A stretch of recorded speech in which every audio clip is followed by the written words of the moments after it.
Hey, this is Chris from the Preachers, and this is the second speed drive gear. I'm going to give a quick little run through on this guy and what sometimes happens inside of the unit.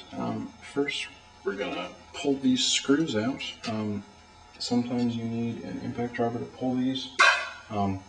These are the only bolts inside of an E50 or ZA50 that actually the manual specifies using Loctite on. So when you're reassembling this, please do use a little bit of blue Loctite.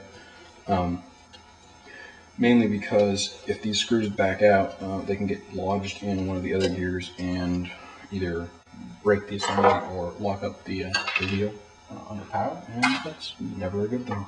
Anyways, so we get under there and pull that cover plate off, and now you can see the guts of the dampener assembly, and these are those little pucks that people always talk about. And more or less what happens is when the bike is running in first gear, shaft is spinning, and when the bike shifts into second, there's a little bit of snap, and these dampeners absorb the pressure exerted when the bike shifts into gear. And when they start to degrade like that, you can see the bottom part is moving disconnected from the top part of that dampener.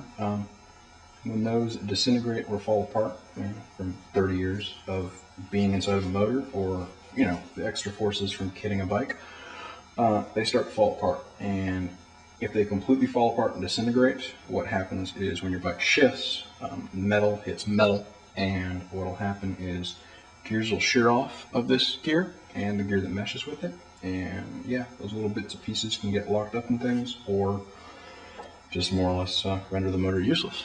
So always replace those when you can while you're inside your motor. Just a nice little security precaution.